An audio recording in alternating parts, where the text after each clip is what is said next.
أعوذ بالله السميع العليم من الشيطان الرجيم بسم الله الرحمن الرحيم الحمد لله رب العالمين وبه نستعين وصلى الله على سيدنا محمد وعلى الطاهرين وعلى الله دائما أجمعين من الآن إلى قيام يوم الدين.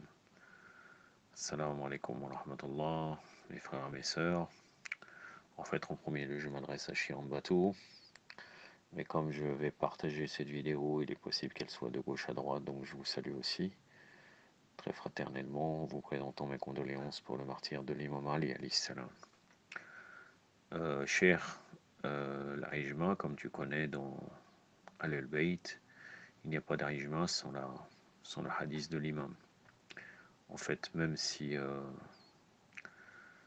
s'il y a 50 juristes qui auraient légiféré, qui seraient réunis sur une question, et 10 auraient divergeraient d'eux et ils ont avec eux le hadith, le fatwa de l'imam, c'est les 10 qui doivent être mis en avant. Donc là, le sujet, c'est comment on peut découvrir l'ijma avec certitude. Donc, comment découvrir par l'ijma avec certitude la vie de l'imam.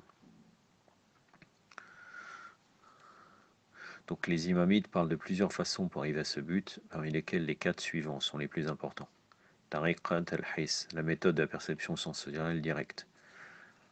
Cette méthode était bien connue des anciens juristes imamites, y compris Sharif al-Murtada, ordonnant et ceux qui l'ont suivi en cette direction.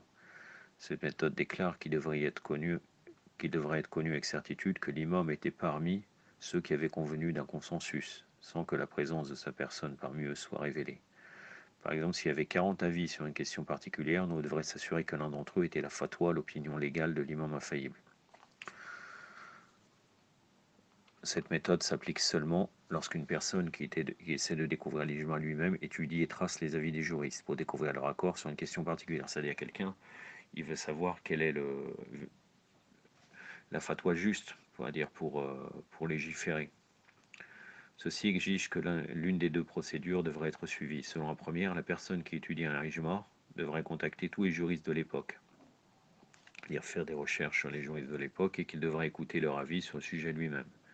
Pendant ce processus, il est possible d'entendre l'imam du temps répondant à son enquête. C'est-à-dire que là, ces savants, il va voir s'ils ont argumenté sur hadith de Al-Bayt. Ainsi, sa découverte finale est authentifiée par l'inclusion de l'avis de l'imam. Néanmoins, elle doit s'assurer que l'un de ceux qu'elle a entendus était bien l'imam lui-même. Donc là, il faudrait vérifier si l'imam a bien dit cette parole.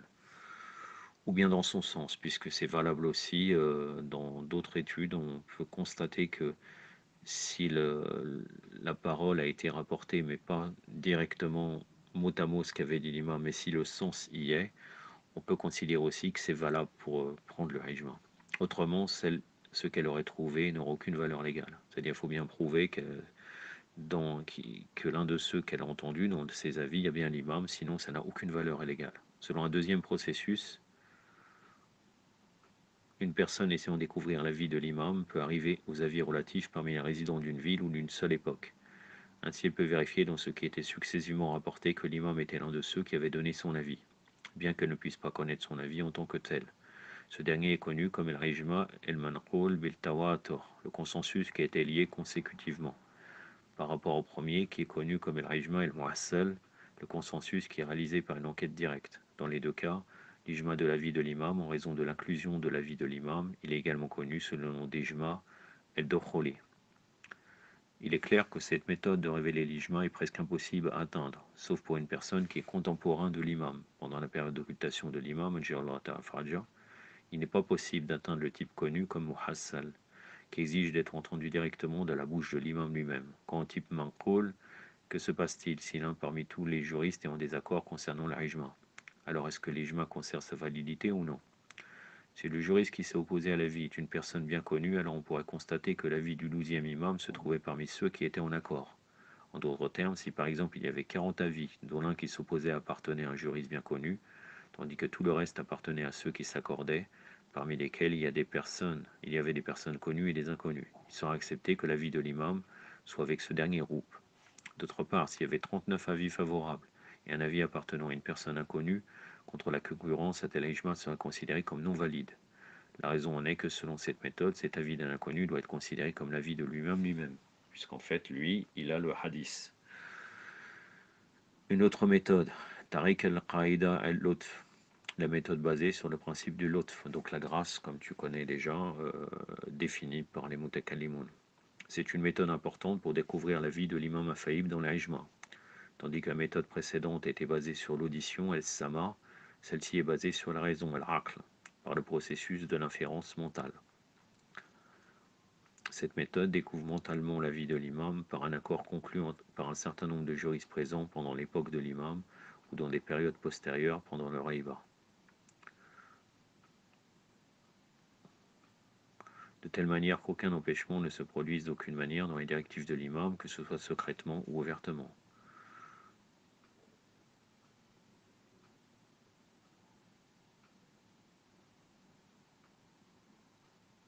Tout comme le principe du Luft exige la nomination d'imam infaillible, il rend également nécessaire que l'imam révèle la vérité au sujet de tout problème sur lequel un mauvais accord a pu être conclu. Autrement, le taklif concernant cette injonction particulière sera annulé. Cette situation pourrait mener l'imam abandonné à une des fonctions les plus importantes pour laquelle il a été nommé, à savoir l'enseignement des injonctions révélées. C'était la méthode préférée de tous Sire dans le Halais et ceux qui l'ont suivi. En fait, il a considéré cette méthode comme seule manière de découvrir la vie de l'imam de la Hijma. Puisque Sharif al-Murtada a réfuté cette méthode, il a préféré le Tariq al-His, qu'il apparaît comme que même avant Toussi, la méthode était bien connue parmi les juristes imamites. Shir al-Ansari, en 1281 de l'Hégire, 1864-1865 de l'ère chrétienne, un éminent théologien imamite de l'époque des Qadjar explique que dans son Rasaël à propos de la réfutation des Sharif al-Murtada, où il dit que vers la fin de sa vie, ce dernier a maintenu qu'il n'incombait pas à l'imam de révéler toute la vérité sur une question. Puisque le pape même était la cause réelle de sa dissimulation, le blâme pour ne pas connaître la vérité devrait lui être imputé et non pas à l'imam. Lorsque la cause pour le Reiba sera révélée, maintient un Sharif Murtada, l'imam apparaîtra et clarifiera la question sur laquelle il y a une polémique ou un désaccord. Toussi réfute cette controverse en disant qu'une telle croyance rend nécessaire qu'il n'y ait aucun ijma valide parmi les imamites, car il n'y a aucune manière de s'assurer que l'imam était parmi ceux qui sont arrivés à un ijma. La seule manière de s'assurer l'inclusion de l'avis de l'imam est par le principe du lutf. Cependant, il y a deux conditions pour affirmer la validité de l'ijma parvenue par la méthode d'utilisation du principe du lutf. D'abord, une fois que l'on s'est assuré que l'avis est bien celui de l'imam et qu'il n'y a aucune preuve qui pourrait soutenir un fatwa contraire, alors on n'a plus besoin de se préoccuper de savoir si l'avis est judicieux ou pas. En second lieu, s'il existe un verset coranique ou une tradition authentique contraire à la vue partagée par ceux qui ont convenu d'un résultat, un tel ijma ne peut pas être considéré comme le découvreur de l'avis de l'imam infaillible, même si la raison de la contrariété n'est pas évidente pour les juristes. Il est possible que l'imam ait pu baser son avis sur ses sources mêmes pour expliquer la vérité du problème et que les juristes devraient rechercher dans les sources. Il y a deux types d'ijma atteints par la méthode du lutf. L'un est l'ijma ad-dukhuli qui déclare qu'en l'absence d'imam, comme dans le cas du 12e imam, si un groupe de juristes parviennent à un accord sur une certaine solution à un problème, alors on accepte qu'un des participants à une telle occasion soit le 12e imam lui-même. C'est-à-dire on se base que s'il y a l'ijma dans les fuqaha, il y a forcément l'imam qui a validé cet ijma. C'est-à-dire qu'il dirige ces gens pour pas que les gens soient égarés. Dans ce cas-ci, il était dakhel lorsque l'accord a été conclu. Par conséquent, il s'appelle l'ijma ad-dukhuli. L'autre sorte est l'ijma al-kashi, qui énonce que lorsqu'un groupe de juristes conviennent sur un point qui n'est pas exact, l'un d'entre eux reste en désaccord par le lutf de l'imam. Ceci s'assure que le groupe découvrira le bon point sur lequel il faut convenir, par conséquent est connu comme l'ijma al-kashfi. Troisième méthode, tariqat al-hads, la méthode de l'intuition intellectuelle. Cette méthode déclare, quelle que soit la décision que les juristes imamites aient pu décider, l'on devrait s'assurer qu'elle aurait été parvenue de leur imam par un contact personnel ininterrompu. Comparé à Tariq al-His, cette méthode dépend de la procuration de l'essentiel de la vie même et non pas de son audition réelle. Malgré les différences des avis légaux qui puissent exister parmi les juristes imamites, l'accord obtenu par la ijma par cette méthode est considéré être fondé sur l'avis de leur imam et ne dérive pas de leur avis personnel ou d'une compréhension indépendante. Leur accord est comparable à l'accord entre des groupes qui suivent un certain avis uniformément, en s'accordant avec l'avis du chef qu'ils suivent. Le terme hadz implique ce genre d'intuition de la part des juristes. Celle-ci est la méthode adoptée à la majorité de l'ulama dans l'époque moderne. La méthode exige que cet accord soit valable pour toutes les époques, en commençant à l'époque des imams. À l'époque actuelle, qu'à l'accord d'une époque, lorsqu'il se trouve devant un désaccord d'une autre époque, altère l'accomplissement de la certitude exigée. Le désaccord de tout juriste, même s'il est bien connu, entrave cet accomplissement. Quatrième point, tariqat al-taqrir, la méthode de confirmation silencieuse. Ceci est l'ijma qui doit se produire en présence de l'imam infaillible en lui donnant la possibilité d'empêcher les juristes de convenir en expliquant la vérité sur le sujet en question, ou en lançant une divergence du point de vue parmi eux, puisque vous savez très bien que les silences des infaillibles sont une preuve de la validité de la personne qui ferait quelque chose devant elle. Sinon, s'il y aurait eu un problème devant lui, s'il y aurait eu un problème, cet infaillible aurait dit qu'il n'était pas d'accord. Ainsi, un accord de juristes en ce qui concerne les certaines injonctions est mis en évidence par la confirmation de leur avis par l'imam. Cette confirmation est interprétée comme preuve que leur décision était conforme à l'ordre d'Allah. Mais certaines choses sont nécessaires pour le taqrir. Elles incluent la capacité de l'imam de révéler la vérité sur certaines questions, sans mettre sa vie en danger et qu'elle ne lui manque pas de temps pour exprimer son avis. C'est-à-dire, l'imam n'est pas en taqiyya. D'autres conditions sont également traitées longuement dans les livres sur la jurisprudence imamite, dans le chapitre traitant du sunnah, où le taqrir est débattu comme une forme du sunnah. Les choses nécessaires au préalable pour le taqrir doit être accompli pour qu'il devienne une méthode valide pour la découverte de l'ijma. Seulement après que les conditions sont remplies, l'accord de l'imam est possible. Dans cette méthode, il suffit de découvrir l'opinion d'une seule personne qui, en présence de l'imam, aurait pu expliquer une injonction avec la pleine connaissance de l'imam, et avec la possibilité que l'imam rejette son explication ou la confirme par son silence. Dans son cas, son silence est interprété comme taqrir, une confirmation qui révèle son avis. Mais il faudrait préciser que pendant le raïba, quand l'imam doit vivre dans la taqiyya tout le temps, par crainte pour sa vie, il ne sont pas possible de prouver le rejet ou même le début d'un conflit parmi les juristes sur une question particulière. En fait, pendant le raïba, comme dit Sharif al-Murtada, il n'incombe pas à l'imam de révéler la vérité. Ceci est un résumé des méthodes les plus importantes à travers lesquelles on peut découvrir la vie de l'imam dans la ijma. Dans la jurisprudence imamite, les divers avis auxquels l'on est arrivé par l'ijma ont été conclus en utilisant une de ces méthodes. Ainsi, il n'est pas nécessaire que tous les ijmas mentionnés dans les livres imamites de jurisprudence étaient le résultat d'une seule méthode. Bien qu'Al-Sharif al-Murtada semble confiner l'ijma au tariqat al-Hays, tandis que Toussi croyait, sans le principe du lotf, il n'y aurait eu aucune manière de connaître l'accord de l'imam avec ceux qui sont arrivés à un consensus. En tout cas, selon Al-Ali, afin de valider les ijma d'une époque, l'ijma doit inclure la sanction de l'imam infaillible de toutes les époques. L'imam, qui est le chef de l'Ummah, et seulement son avis est la source revêtue d'autorité pour l'imposition du taklif. Par conséquent, la phase importante de tout ijma est la découverte de l'avis de l'imam avec certitude. Pour cette raison, toute méthode est valide si elle peut atteindre l'objectif exigé. Il est rare d'obtenir l'avis de l'imam infaillible dans l'ijma par des méthodes mentionnées ci-dessus. Dans la plupart des cas, l'ijma est obtenu par l'inférence muhassal, car elle implique une recherche d'avis de tous les juristes qui ont été en contact avec les imams. Mais lorsqu'on s'approche de la période du raïba, la plupart des avis d'ijma perdent leur autorité, car il est bien plus difficile de s'assurer l'inclusion de l'avis de l'imam dans un consensus quand l'imam est en occultation. La situation qui pourrait se produire pendant le raïba en cas d'ijma peut être expliquée comme suit. Ceux qui sont arrivés à un accord concernant un problème particulier ont basé leur avis sur les preuves textuelles et rationnelles ou ont donné leur avis sans recours à ces preuves. Le deuxième principe est impossible car il est inhabituel et inexact pour un juriste de donner une fatwa sans utilisation des preuves textuelles ou rationnelles. Si cela lui était permis, alors son avis ne pourrait pas être considéré bien fondé. En conséquence, la première prémisse est établie. En d'autres termes, les juristes qui avaient émis leur fatwa les avaient basés sur certaines preuves qui étaient inconnues des autres juristes. Selon les imamites, les sources de la loi sont quatre: le Coran, le Sunna, l'Ijma et le Dalil al-Aqli, la preuve rationnelle. La source pour le groupe qui prétend avoir découvert l'Ijma ne peut être autre que la Sunna. Le Coran ne pourrait pas avoir été leur source car il n'est pas possible de concevoir un passage qui est connu à eux et caché des autres.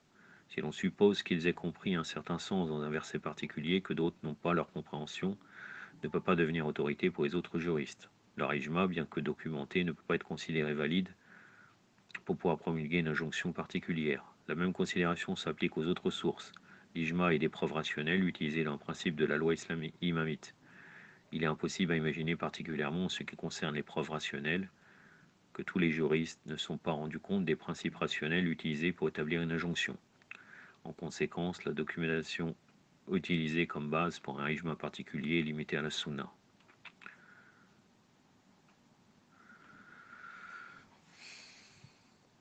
À cet égard, il peut y avoir deux sortes de sunna. D'abord, les juristes qui arrivent à un ijma doivent avoir entendu l'injonction directement de l'imam ou l'avoir vu exécuter l'acte ou le confirmer silencieusement. Il est impossible d'y arriver pendant la riba, même au niveau de la supposition, sans parler de la certitude. Ilm. Bien que selon les imamites, le contact direct de certains juristes avec le 12e imam ne puisse être exclu, c'est-à-dire les possibilités que le juriste puisse avoir des contacts avec l'imam. Mais une situation ressemblant à la période du Reiba, y compris l'époque actuelle, était courante même pendant les temps des autres imams. Parfois, les traditions rapportées sous l'autorité des imams n'avaient pas été directement entendues d'eux. Elles ont été rapportées par des disciples des imams en raison de leur confiance en leur authenticité. Ainsi, qu'elles soient venues directement des imams est une probabilité et même une présomption. En outre, l'ijma des juristes de l'époque en question était impossible à obtenir puisque toutes les fatwas n'ont pas été enregistrées. Ceux qui ont été notés ont été rassemblés dans une œuvre, El Usul El Arbamiya, donc les 400 Usul, et forment la base du travail compréhensif d'Ibn Babouya, Man la Yadur al-Faqih.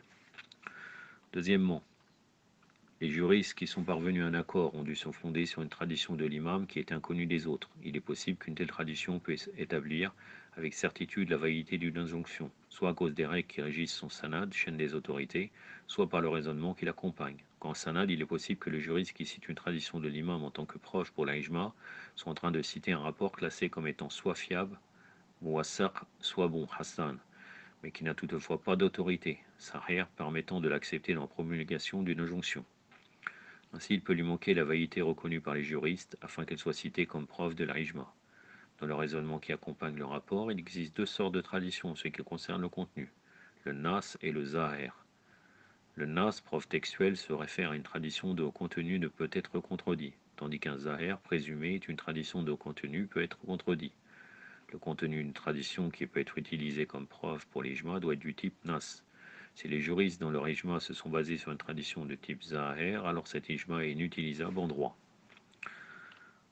Il est évident que dans la jurisprudence imamite, aucun ijma ne peut découvrir la vie de l'imam à l'exception de celui fondé sur la tariqa al-Hess, et même celui-ci n'est pas toujours possible de l'atteindre. La méthode basée sur le principe du lutf, qui déclare que l'imam a dû donner son aval à l'ijma des juristes, même si ce dernier a adhéré à une seule tradition, ne résiste pas à l'épreuve du sanad et le raisonnement comme nous l'avons élucidé. Shir al-Ansari et de nombreux autres juristes imamites soutiennent que la raison pour laquelle l'imam est entré en occultation est aussi la raison pour laquelle l'imam ne peut pas révéler la vérité lorsque les gens se mettent d'accord sur quelque chose fausse. Dans ce cas, comme dans le cas du raïba forcé de l'imam, le blâme doit être imputé aux gens et non pas à l'imam lui-même. En conséquent, il n'y a aucun moyen de vérifier si l'imam avait révélé la vérité au cours de l'occultation en se basant sur le principe du lutf, dans un cas où les juristes se sont peut-être mis d'accord sur un élément faux. Comme mentionné ci-dessous, l'une des raisons pour subordonner la validité de l'ijma à la présence de l'imam infaillible en ce qui concerne le kalam a été d'invalider l'élection d'Abu Bakr au califat. L'autre raison semble être la nécessité de répondre à une question fréquemment posée aux juristes concernant la loi islamique, dans laquelle l'ijma devient une source importante pour les injonctions religieuses en plus du Coran et de la Sunna. La question était la suivante: comment l'imam faillible dans l'état de Raïba peut-il protéger la loi religieuse lorsque les juristes ont le pouvoir de se mettre d'accord sur quelque chose qui peut nuire à la loi religieuse? Les juristes imamites, tels que Toussi et ceux qui le suivent dans ce contexte, soutiennent que le lutf d'Allah est l'imam lui-même et que l'imam a été nommé pour faire avancer l'Ummah vers le sawab, la récompense qui peut être obtenue en suivant donc le devoir, le taklif. Par conséquent, l'imam était responsable pour toutes les solutions aux problèmes religieux qui se posent de temps à autre et qui ne peuvent pas être résolus par le Coran et la Sunna. Son infaillibilité seule assure la validité de l'ijma, qui autrement pourrait être atteint par des individus en suivant leur volonté personnelle plutôt qu'en suivant la volonté d'Allah. Donc la conclusion de tout ça, c'est que on peut voir que c'est très difficile d'avoir l'ijma, de considérer que dans un ijma, il y a forcément l'avis de l'imam, et donc ça reste typiquement conjecturel en fait. En tout cas, on voit la problématique de l'AIJMA clairement, puisqu'en définitive, dans les conclusions, en période d'occultation, c'est très très dur d'appliquer une forme de AIJMA. Voilà, cher, la parole est à toi, Inch'Allah.